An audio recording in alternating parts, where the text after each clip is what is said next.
Good morning. आज हम हमारे नए टेस्ट पेपर का सॉल्यूशन बनाते हैं। हमारा जो टेस्ट फॉर्म नंबर है वो हमारे पास है 024887। आज हम इसके पूरे 25 क्वेश्चन का एनालाइज करते हैं। चलिए करते हैं आज के पेपर को स्टार्ट। आज के पहले क्वेश्चन से। पहला क्वेश्चन ये रहा हमारी स्क्रीन पर। On finding HCF of two number by division method the last divisor is 75 and successive quotients being 3, 1, 1 and 3, then find out the two numbers. हमें कह रहा है भाग के तरीके से जब अपन दो संख्याओं का HCF निकालते हैं तो हमारे पास अंतिम भाजक 75 आता है और क्रमिक भागफल 3, 1, 1 एंड 3 है। तो हमें वो दोनों संख्याएं बतानी है कि क्या होंगी। अब हम लोग जानते हैं कि किसी भी नंबर के लिए अगर अपन बात करें तो वो हमारे पास नंबर अगर हमें फाइंड करना है तो नंबर हमारे पास क्या हम ऐसा लिख सकते हैं, डिवीजर इनटू के अंदर हमारे पास क्वोशिएंट प्लस रिमाइंडर। हम किसी भी संख्या के लिए ऐसा लिख सकते हैं, भाजक गुना भागफल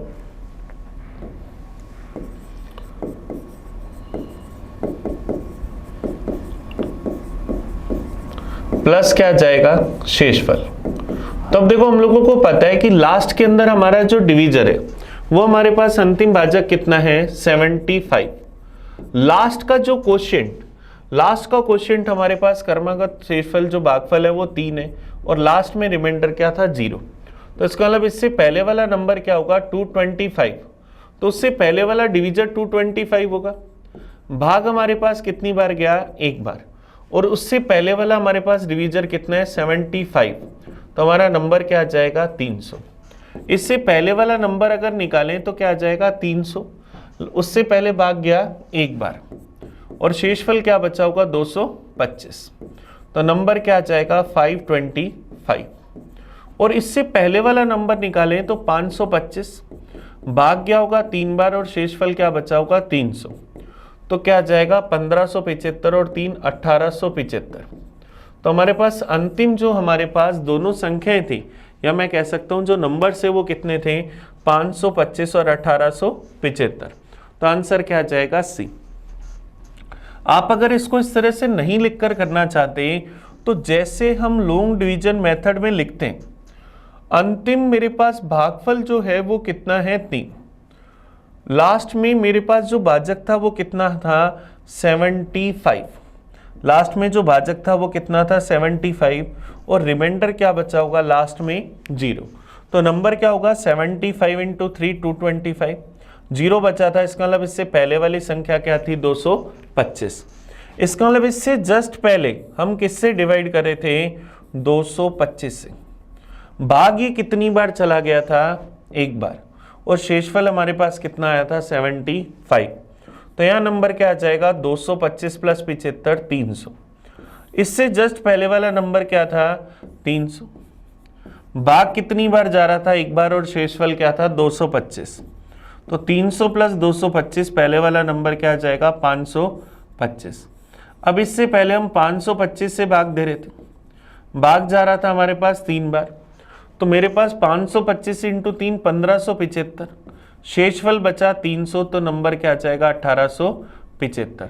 तो हमारा आंसर क्या आ जाएगा, लास्ट के दो नंबर 525 और 1875। तो ये हमने प्रॉपर लॉन्ग डिवीजन मेथड के तरीके से इसको लिख लिया। चलिए नेक्स्ट क्वेश्चन पर आते हैं, क्वेश्चन नंबर 52 पर। 52 देखो हमारे पास क्या, टाइम एंड वर्क का क्वेश्चन है। आरिफ, अरुण और Abrahim can do a work in 12, 20 and 24 days respectively. तो अब अपन इनके नाम लिख लेते हैं। आरिफ, अरुण और अब्राहिम किसी काम को करते हैं 12, 20 और 24 दिन में। 12 दिन में, 20 दिन में और 24 दिन में। सबसे पहला काम हम लोगों को यहां पर निकालना है टोटल वर्क। तो टोटल वर्क यहां पर अगर अपन निकालें तो क्या 120 आ जाएगा। अब हमारे पास सबसे पहले इसकी एफिशिएंसी आ जाएगी 10, अरुण की एफिशिएंसी हमारे पास आ जाएगी 6 और अब्राहिम की एफिशिएंसी हमारे पास आ जाएगी 5। तो सबसे पहले हमने टोटल वर्क और एफिशिएंसी निकाल ली। इसके बाद क्वेश्चन क्या कर रहा है, they all being together. Arif leave the work 1 day, Arun leave 3 day and Abraham 4 days before the completion. अब देखो यहां पर अगर अपन इसको रिलेटिव के कंसेप्ट से करें, स्टार्टिंग में तीनों ने साथ मिलकर काम करा, तो इसका मतलब टोटल वर्क कितना करना था स्टार्टिंग में 120। अब हमें कह रहे हैं कि वे सब एक साथ काम शुरू करते हैं, काम पूरा होने से एक दिन पहले आरिफ, काम खत्म होने से एक दिन पहले आरिफ जा रहा है, तो हम अगर एक दिन के लिए आरिफ को रोक ले, हमें उसको कहें कि भाई एक दिन बाद काम खत्म होने के बाद जाना, तो हमें एक दिन के लिए अगर उसको रख लें तो वो एक दिन में कितने पेड़ लगाएगा 10। फिर हमें कह रहे हैं कि उससे 3 दिन बाद, काम खत्म होने से एक दिन पहले आरिफ, 3 दिन पहले अरुण, 3 दिन पहले अरुण बोल रहा था मैं भी जाऊंगा, हम अरुण को बोले ना भाई नहीं जाने देंगे, 3 दिन और रुको, पूरा काम खत्म कराओ और फिर जाना। तो अगर हम उसको 3 दिन के लिए रख ले तो वो रोज 6 पेड़ लगाता है, तो 3 दिन में 18 पेड़ लगाएगा। और काम खत्म होने से 4 दिन पहले अब्राहिम जा रहा था, तो हम 4 दिन के लिए अगर अब्राहिम को भी रख लें, उसको भी ना जाने दें, तो 4 दिन में अब्राहिम कितने पेड़ लगाएगा, रोज 5 पेड़ लगाता है, तो 4 दिन में 20। तो हमने तीनों में से जो भी जा रहे थे उनको जाने नहीं दिया। ये 1 दिन पहले जा रहा था, ये 3 दिन पहले जा रहा था, और ये 4 दिन पहले जा रहा था। हमने इन सबको इतने इतने दिन के लिए रख लिया ताकि सारे लोग काम खत्म करा के जाएं। तो अब हमें टोटल कितने पेड़ लगाने हैं, 120, 130, 140, 148, 168, टोटल कितने पेड़ लगाने हैं 168।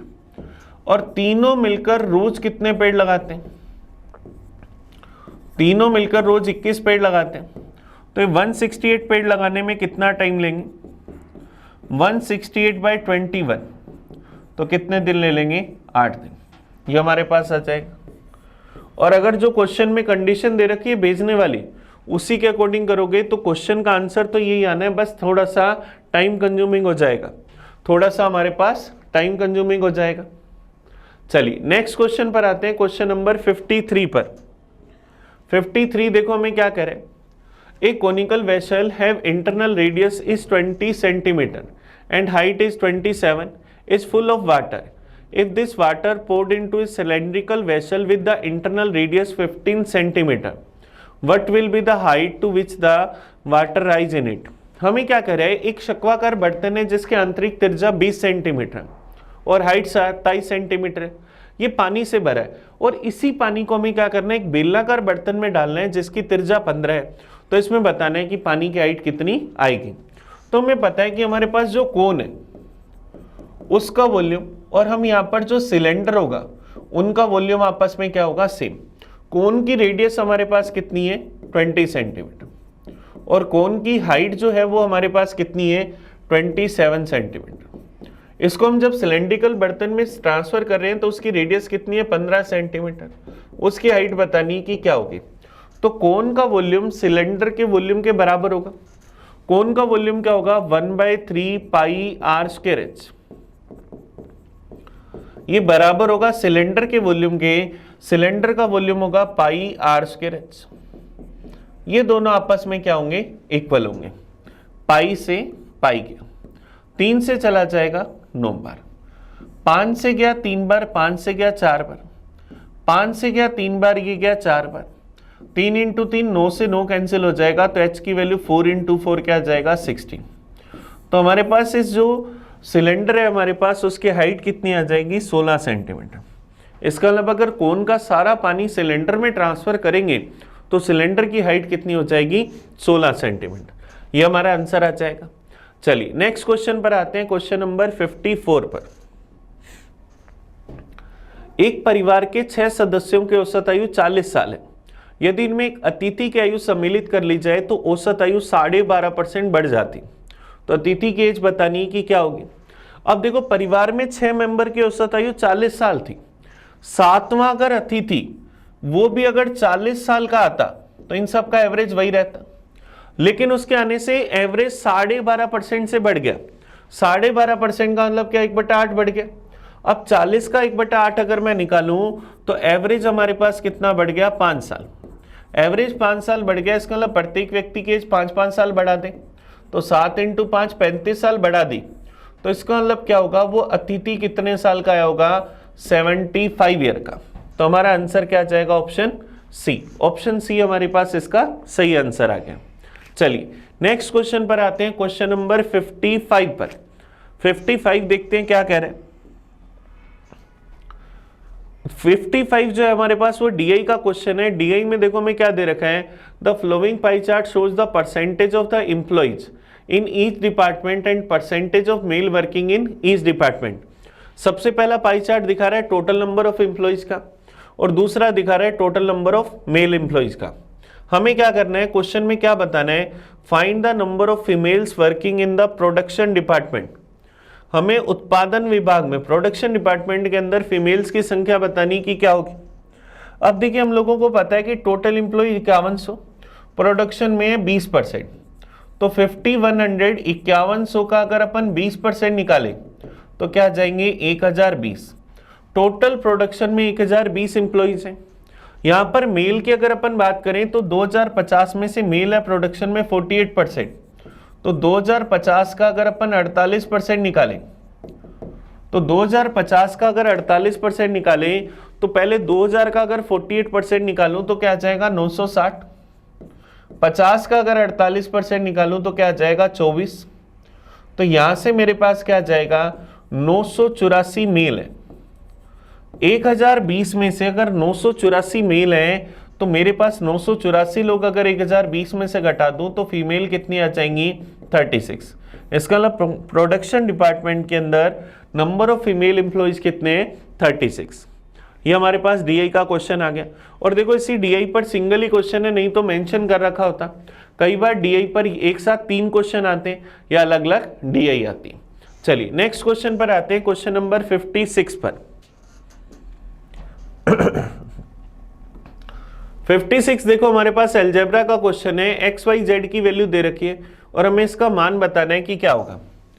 हमें फाइंड करना है x cube plus y cube plus z cube minus में 3xyz।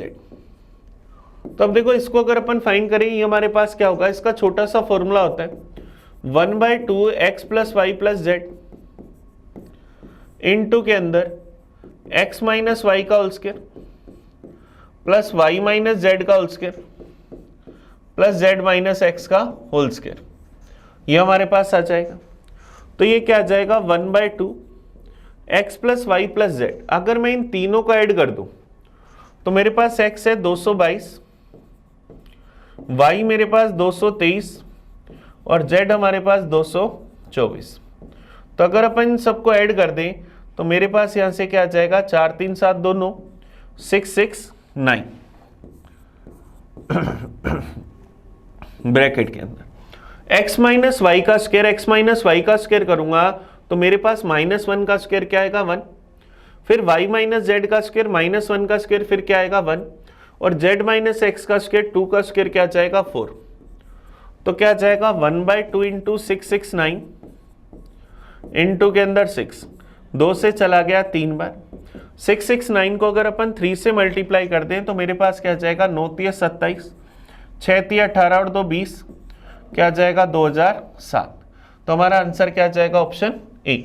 ऑप्शन ए हमारे पास 56 का सही आंसर आ जाएगा।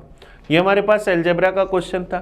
बस हमें फॉर्मूला याद है तो ये क्वेश्चन हम बड़े आराम से कर सकते हैं। चलिए नेक्स्ट क्वेश्चन पर आते हैं 57 पर। देखो 57 फिर हमारे पास एक डीआई का क्वेश्चन आ गया।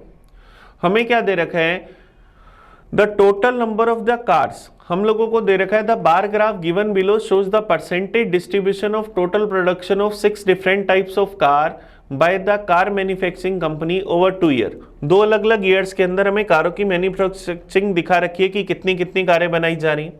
हमें बताना क्या है, वर्ष 2001 में पी, आर और यू इन तीनों टाइप की कारों का प्रोडक्शन हमें बताना है कि कुल कितना था।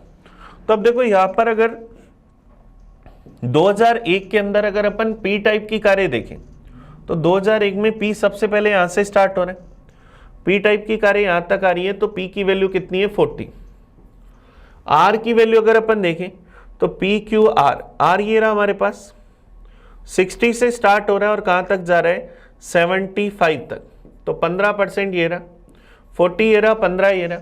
और यू टाइप की कारें देखें तो सबसे लास्ट में, तो सबसे लास्ट में ये 95 से 100 तक तो कितनी 5%, तो क्या जाएगा 40, 15 और 5 40, फिर हमारे पास R टाइप की 15 और U टाइप की 5, तो मेरे पास ये कितना आ जाएगा 60। तो टोटल प्रोडक्शन हो जाएगा 60%। हमारे पास कारों का प्रोडक्शन है 4 लाख, इसका अगर मैं 60% निकालूं तो 4 लाख का 60% क्या जाएगा 2,40,000। तो ऑप्शन क्या जाएगा डी, ऑप्शन डी हमारे पास इसका सही आंसर आ जाएगा। तो ऑप्शन डी हम इसके लिए आंसर लगा सकते हैं। चलिए नेक्स्ट क्वेश्चन की ओर चलते हैं, क्वेश्चन नंबर 58 पर। 58 देखो हमारे पास ट्रिग्नोमेट्री का क्वेश्चन है, सेक की वैल्यू हमें दे रखी है और इस टर्म की वैल्यू हमें बतानी है कि क्या होगी। हमें फाइंड क्या करना है, 10a अपॉन में 1 प्लस टेन स्क्वायर ए माइनस के अंदर साइन ए अपॉन में सेक ए। अब देखो 1 प्लस टेन स्क्वायर ए को अपन क्या सेक स्क्वायर ए कह सकते हैं, तो टेन स्क्वायर ए को अगर मैं साइन ए अपॉन में कोस ए लिखूं और सेक स्क्वायर ए को 1 अपॉन कोस स्क्वायर ए लिख दूं माइनस में साइन ए, सेक ए को अगर मैं 1 अपॉन कोस ए लिखूं तो कोस ए की एक पावर से कोस ए की एक पावर कट जाएगी, तो क्या आएगा साइन ए कोस ए माइनस में साइन ए कोस ए, तो साइन ए कोस ए माइनस में साइन ए कोस ए, ये हमारे पास क्या बन जाएगा 0। ये हमारा आंसर आ जाएगा। तो डायरेक्ट हमारा आंसर क्या गया ऑप्शन सी। आप लोग चाहते तो सेके की वैल्यू का यूज करते हुए सारी वैल्यू भी रख सकते थे, तब भी आपका आंसर सेम आना था। मैंने डायरेक्ट इसको साइन कोस में बदला तो डायरेक्ट आंसर आ गया 0। चलिए नेक्स्ट क्वेश्चन पर आते हैं, क्वेश्चन नंबर 59 पर। 59 देखो फिर हमारे पास डीआई का क्वेश्चन आ गया। डीआई के 2 क्वेश्चन अभी तक हमने करे और ये तीसरा क्वेश्चन फिर हमारे पास आ गया। सिंगल ये क्वेश्चन है। देखो हमें क्या कर रहा है, the flowing pie chart shows the population of 7 villages. ये 7 गांवों की जनसंख्या हमें दिखा रहा है। What is the difference between the population of the village E and D. E और डी की पॉपुलेशन के बीच में डिफरेंस बताना है। अगर सभी गांवों की टोटल पॉपुलेशन कितनी है 50,000। अब देखो ई और डी का डिफरेंस अगर अपन देखें, ई के अंदर यहाँ 19%, डी के अंदर 13%, तो 19% और 13% का अगर अपन डिफरेंस निकालें तो मेरे पास क्या आ जाएगा 6%। अब 6% किसका 50,000 का। अगर अपन 50,000 का 6% निकालते हैं तो 1% मेरे पास यहाँ से क्या आ जाएगा, 1% मेरे पास आ जाएगा 500, तो 6% क्या आ जाएगा 500 गुना 6, तो क्या आ जाएगा 3000। ये हमारा आंसर आ गया।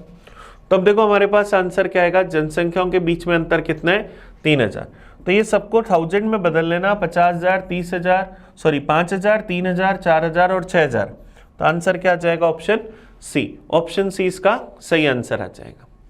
चलिए नेक्स्ट देखते हैं, नेक्स्ट क्वेश्चन की ओर चलते हैं, क्वेश्चन नंबर 60 की ओर। 60 देखो क्या कह रहा है, if alpha and beta are the roots of this equation then the equation whose roots are alpha square plus beta square. अब हम लोगों को एक इक्वेशन दे रखी है 6x square plus 13x plus 7 बराबर 0। इसके रूट्स अगर अल्फा और बीटा है तो हम जानते हैं कि अल्फा प्लस बीटा बराबर क्या होगा, माइनस का 13/6, अल्फा इंटू बीटा बराबर क्या होगा 7/6। ये हमारे पास होगा। हमें वो इक्वेशन बतानी है जिसके root alpha square plus beta square हो। तो इक्वेशन वो हमारे पास क्या होगी, एक्स स्क्वायर माइनस में alpha square plus beta square into x plus के अंदर alpha square into beta square बराबर 0। ये हमारे पास इक्वेशन होगी। तो सबसे पहले हमें अल्फा स्क्वायर बीटा स्क्वायर ये तो पता है, 7 का स्क्वायर 49, 6 का square 36।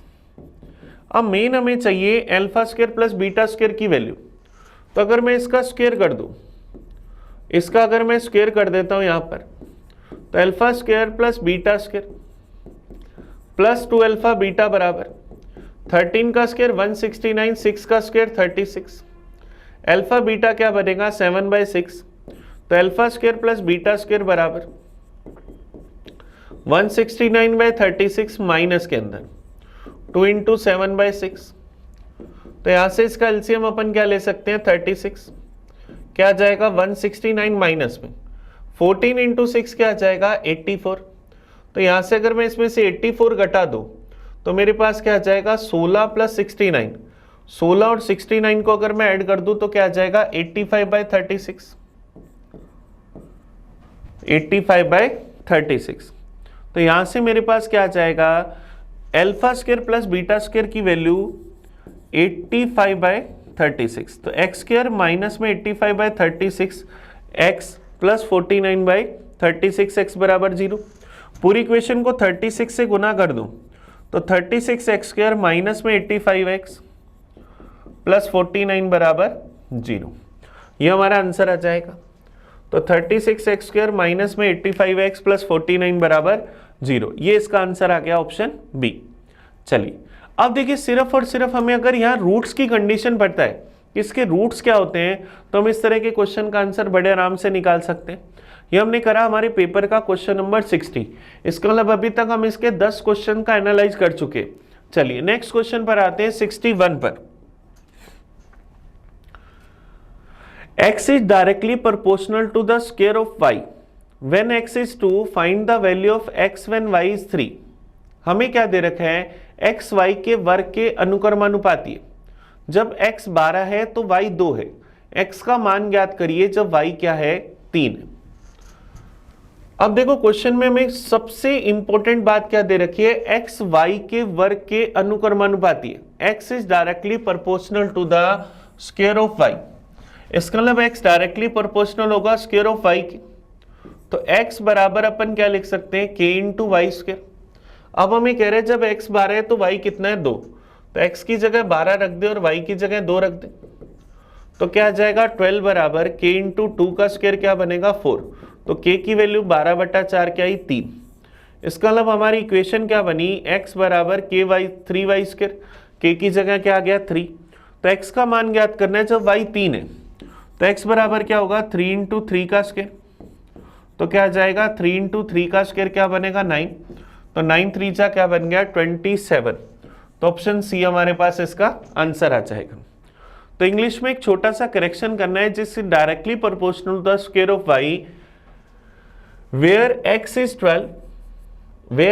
12 and y is equal to 2। ये मिसिंग है, y is equal to 2। Then find the value of x when y is equal to 3। चलिए नेक्स्ट क्वेश्चन पर आते हैं, क्वेश्चन नंबर 62 पर। 62 देखो क्या कह रहे हैं, ए policeman spotted A thief 40 meters ahead of him. The moment they both saw each other, they started running in the same direction on the same track. The thief was running at the speed of 10 meters per second and the policeman was chasing him at the speed of 12 meters per second. How much distance the policeman needed to cover to catch the thief? चोर को पकड़ने के लिए police को कितनी दूरी तय करनी पड़ेगी। पकड़ने का टाइम या मिलने का टाइम क्या होता है relative distance upon relative speed. दोनों के बीच में डिफरेंस है 40 मीटर का, तो रिलेटिव डिस्टेंस आ गई 40। रिलेटिव स्पीड की अगर बात करें दोनों सेम डायरेक्शन में जा रहे हैं, दोनों की स्पीड का डिफरेंस 12 और 10 का डिफरेंस 2 मीटर पर सेकेंड, तो टाइम क्या आ जाएगा 20 सेकेंड। 20 सेकेंड के अंदर पुलिस उसको पकड़ लेगी। 20 सेकेंड के अंदर पुलिस उसको पकड़ लेगी। अब हमें पता है पुलिस को कितना चलना पड़ेगा, तो डिस्टेंस निकालनी है, distance speed into time. Police की स्पीड 12, पुलिस को टाइम लगेगा 20 सेकेंड, तो 12 इंटू 20 क्या आ जाएगा 240 मीटर। तो 240 मीटर भागने के बाद पुलिस कर्मी उसे पकड़ लेगा। चलिए अब देखते हैं नेक्स्ट क्वेश्चन, क्वेश्चन नंबर 63। ये हमने पुलिस की डिस्टेंस निकाली है, ध्यान रखना अगर थीफ की डिस्टेंस हमें चाहिए होती तो हम उसको 10 से गुना करते, तो थीफ को सिर्फ 200 मीटर ही भागना पड़ेगा। लेकिन पूछा था पुलिस को, चोर पकड़ने के लिए पुलिस कर्मी को, तो पुलिस को तो 240 मीटर भागना पड़ेगा। नेक्स्ट आते हैं 63 नंबर क्वेश्चन पर, देखिए क्या कहते हैं। What is the weighted mean of first 10 natural numbers whose weight are equal to corresponding number?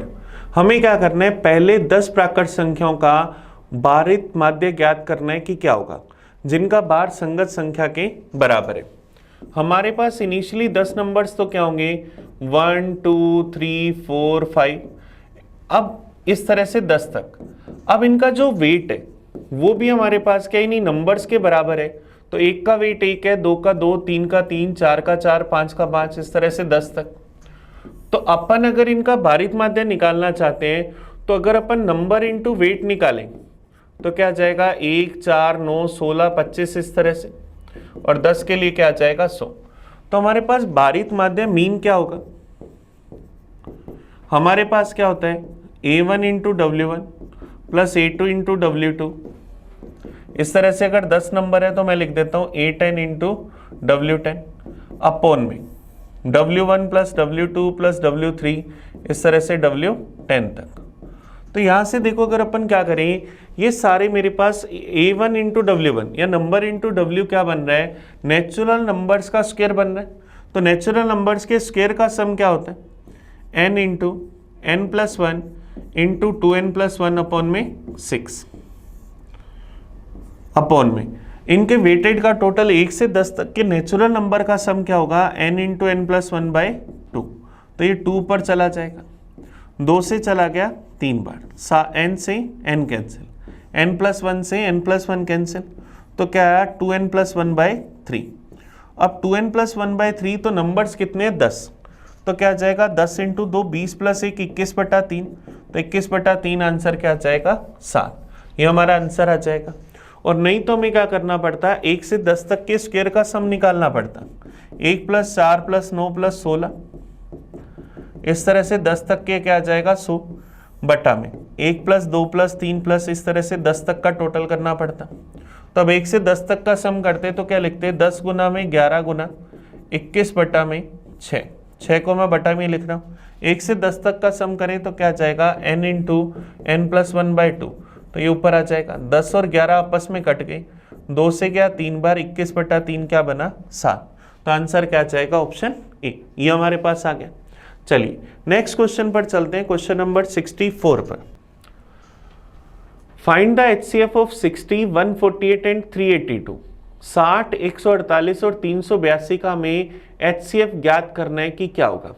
चलिए अब देखो अपन कई ऑप्शन है हमारे पास, हम चाहें तो इसको डिफरेंस मेथड से कर सकते हैं, हम चाहें तो इसको रेशियो मेथड से कर सकते हैं, हम चाहें तो इसे लॉन्ग डिवीजन मेथड से कर सकते हैं।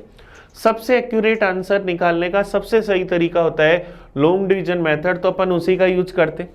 हम क्या करते हैं, सबसे बड़े नंबर 382 में 60 का भाग दे देते हैं। 382 में अगर अपन 60 का भाग दे, भाग चला जाएगा 6 बार, 360, हमारे पास क्या बच जाएगा 22। अब 22 से डिवाइड करेंगे 60 को, भाग चला जाएगा 2 बार, 44, क्या बच जाएगा 16, 16 बच गया, भाग नहीं जा रहा।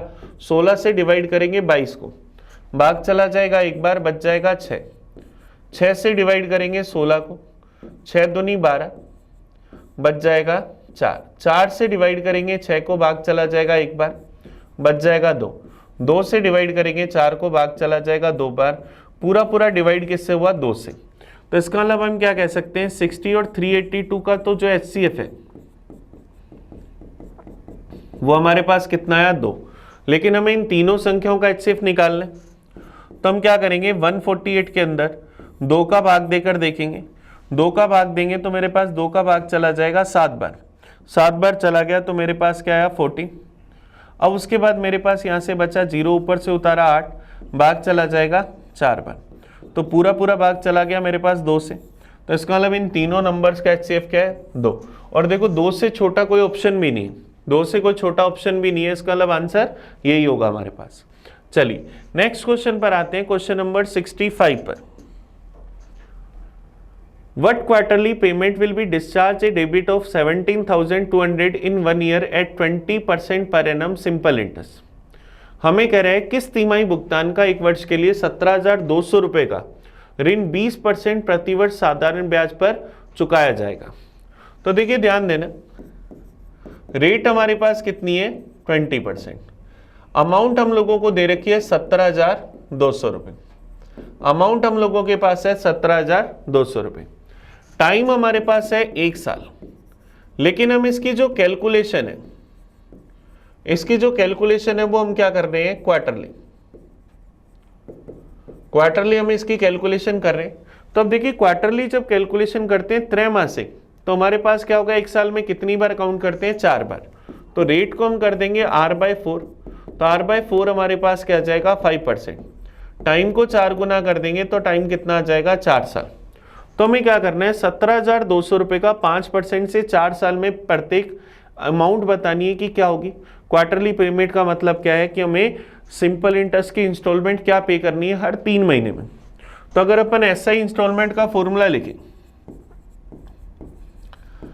तो एसआई इंस्टॉलमेंट का फॉर्मूला हमारे पास होता है 100 इंटू अमाउंट अपॉन में 100 into T plus RT into T -1/2।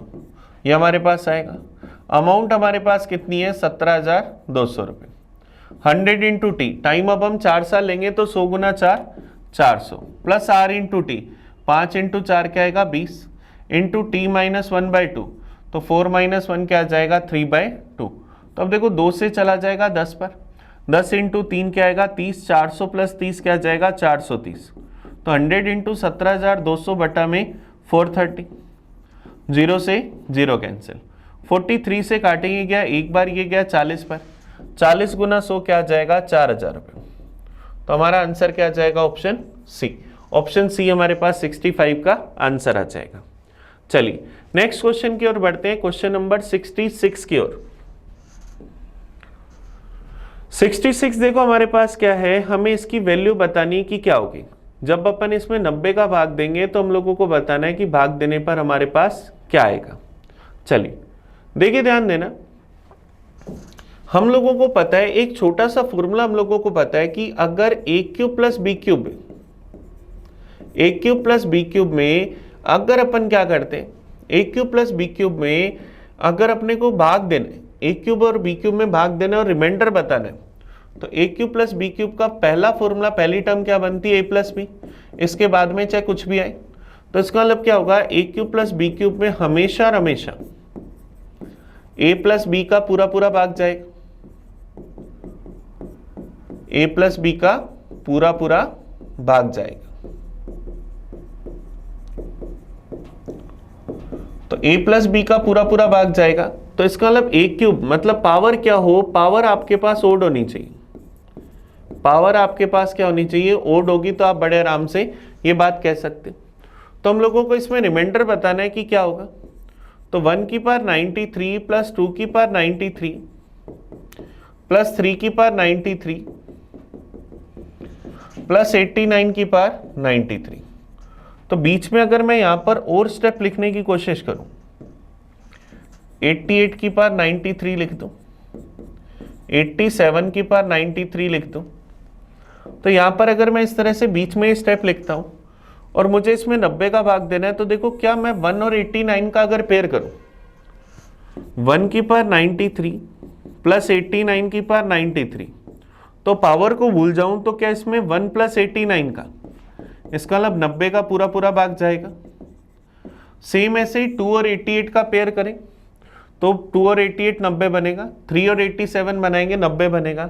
तो मेरे पास क्या मैं इस क्वेश्चन को ऐसा लिख सकता हूं 1 की पावर 93 प्लस 89 की पावर 93 पेयर वाली टर्म एक साथ लिख रहा हूं 2 की पावर 93 प्लस 88 की पावर 93, 3 की पावर 93 प्लस 87 की पावर 93। इस तरह से जब अपन यहां पर लिखेंगे तो हमारे पास क्या आएगा 44 की पावर 93 प्लस 46 की पावर 93 प्लस 45 की पावर 93। अब हमें क्या करना है, इस सब टर्म में 90 का भाग देना है। तो इस सब में मैं 90 का अलग अलग अगर भाग देकर दिखाऊं तो इन सब में तो 90 का पूरा पूरा भाग चला जाएगा, इन सब में तो रिमाइंडर क्या बचेगा, इसमें भी 0 बचेगा, इसमें भी 0 बचेगा, फिर 0 बचेगा। लेकिन हमारे पास सिर्फ क्या बचेगा 45 की पावर 93 अपॉन में 90। अब अगर मैं इसको लिख दूं 45 इंटू 45 की पावर 92 अपॉन में 90 तो 45 से ये चला गया 2 टाइम, तो 45 की पावर 92 अपॉन में 2। अब 45 में अगर मैं 2 का भाग दूंगा तो 1 बचेगा, 1 की कोई भी पावर हमेशा क्या आएगा 1, तो 1 बच रहा है जब अपन किसका भाग दे रहे हैं 2 का। लेकिन ओरिजिनलिटी में भाग देना था 90 का तो वापस 45 से ऊपर नीचे गुना कर दें तो क्या आएगा 45 बच जाएगा जब भाग किसका देंगे 90 का। तो आंसर क्या आ जाएगा ऑप्शन ए। ऑप्शन ए हमारे पास इसका आंसर आ जाएगा।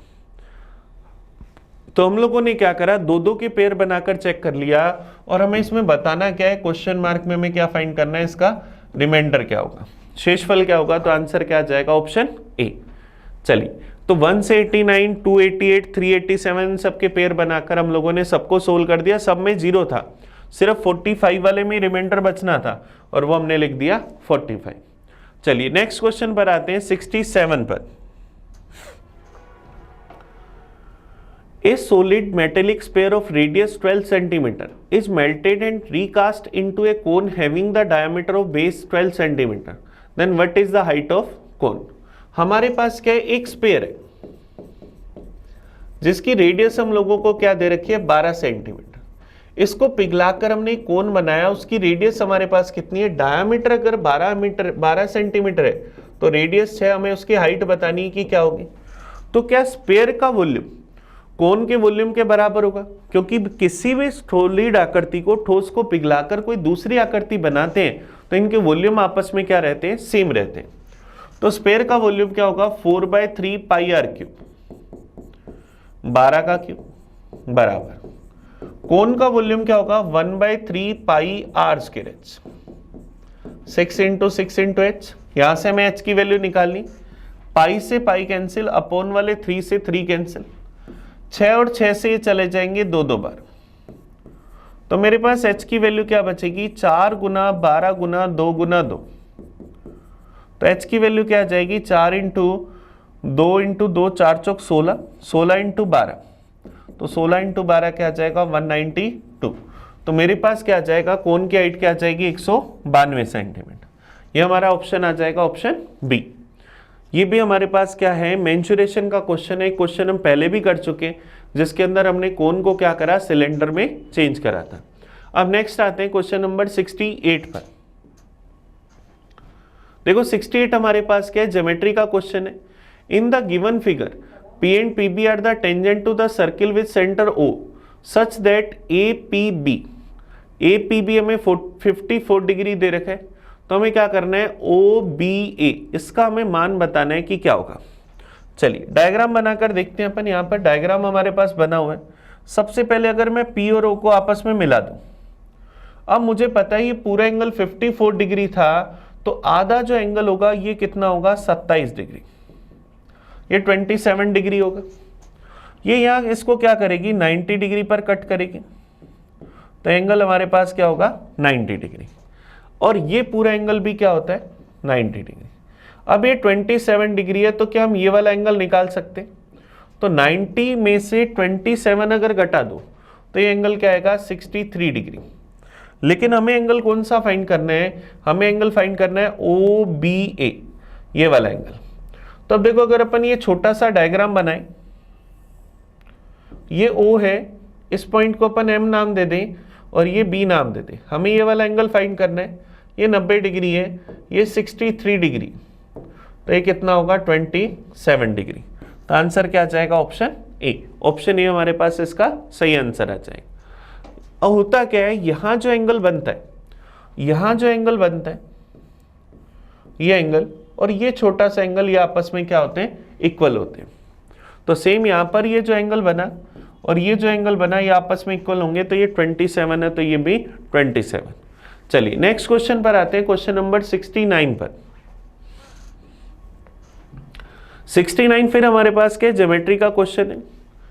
दिए गए डायग्राम में in the given figure XYZ is a secant, XYZ हमारे पास एक सेकेंड है, ZT is a tangent to the circle at T if TZ is equal to 12। TZ हमें 12 दे रखी है, YZ हमें 8 दे रखी है, तो हमें XY की लेंथ बतानी है कि क्या होगी। अब देखो इसके लिए तो एक छोटी सी थ्योरम होती है। आप जानते हैं कि ZT का स्क्वायर बराबर क्या होगा ZY इंटू में ZX, ऐसा हम लिख सकते हैं। तो ZT का स्क्वायर 12 का स्क्वायर, ZY कितनी है 8, ZX क्या होगी 8 + x। तो यहां से अपन x की वैल्यू निकाल लें। अगर इसको 4 से काटो, ये गया 3 बार, 4 से गया 2 बार, 2 से गया 6 बार, 6 × 18 बराबर 8 + x। तो x की वैल्यू क्या आ जाएगी 18 - 8 10, तो हमारा आंसर क्या जाएगा, ऑप्शन डी। ऑप्शन डी हमारे पास 69 का सही आंसर आ जाएगा। चलिए नेक्स्ट क्वेश्चन की ओर चलते हैं। Question number 70।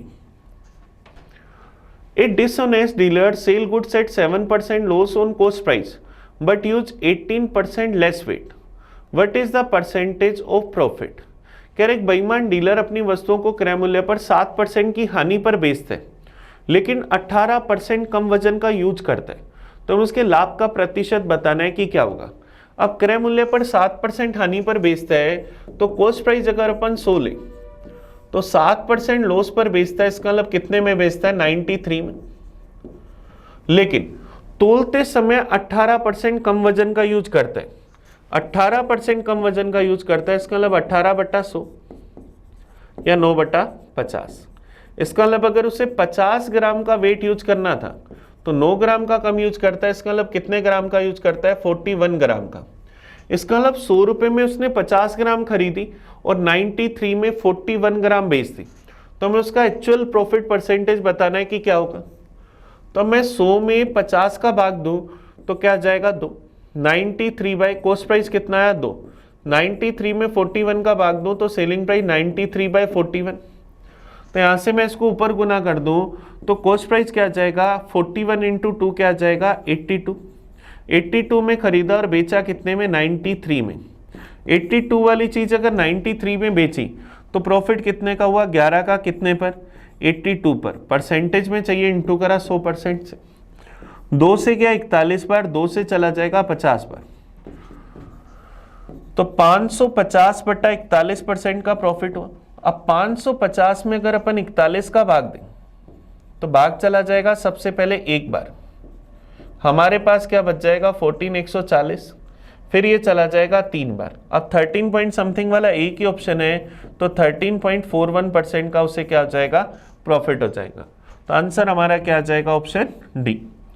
उसने क्या करा, 100 में खरीदी और 93 में बेची, 18% कम वजन का यूज करा। 18% का मतलब 9/50, तो 50 की जगह 9 कम यूज करा, इसका मतलब 41 का यूज करा।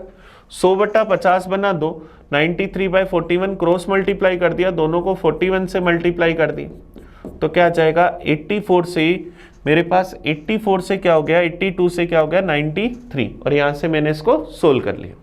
चलिए नेक्स्ट क्वेश्चन पर आते हैं 71 पर। x + y + z = 0, x² + y² + z² = 40, then what is the value of x, y, yz and zx? हम छोटा सा एक फॉर्मूला जानते हैं, x + y + z का होल स्क्वायर बराबर होता है x² + y² + z² plus 2xy yz zx। अब x + y + z 0 है तो 0 का स्क्वायर क्या हुआ, 0। x² + y² + z² क्या हुआ, 40 प्लस 2। हमें इसकी वैल्यू फाइंड करनी है, अगर मैं इसको a मान लूं तो +2a, तो 2a बराबर क्या बना, -40, तो a बराबर -20। इसका मतलब xy + yz + zx की वैल्यू -20, तो ऑप्शन क्या जाएगा, ऑप्शन ए, ये हमारा आंसर आ जाएगा। चलिए नेक्स्ट क्वेश्चन पर आते हैं 72 पर। The expenditure on the cost of living of a man and his family is 60% of his salary. He get 2 increment of 30% and 60% in his salary. If a saving increase by 250% of his initial saving, then the new cost of the living expenditure is what percentage of the increased salary? हमें कह रहे हैं एक व्यक्ति अपनी income का 60% खर्च करता है। मान लिया उसकी इनकम 100 थी, खर्चा 60% था, इसका मतलब 60 खर्च करता था, 100 में से 60 खर्च करता था तो बचाता कितना होगा, 40। अब कह रहे उसके वेतन में 30% और 60% की 2 वृद्धि प्राप्त करता है। उसके इनकम पहले 30% बढ़ी तो 30 रुपए बढ़कर कितनी होगी, 130। फिर 60% बढ़ी, 130 का 60% अगर मैं बढ़ा दूं तो क्या आ जाएगा, 13×6 = 78, 78 बढ़ जाएगी तो कितनी हो जाएगी, 208 रुपए। तो उसकी नई इनकम आई 208 रुपए। अब हमें कह रहा है उसने बचत जो है वो प्रारंभिक बचत से 250% बढ़ जाती। इसका 250% अगर हम बढ़ा दें तो 40 का 250% 100 बढ़ा दिया तो बचत कितनी होगी, 140।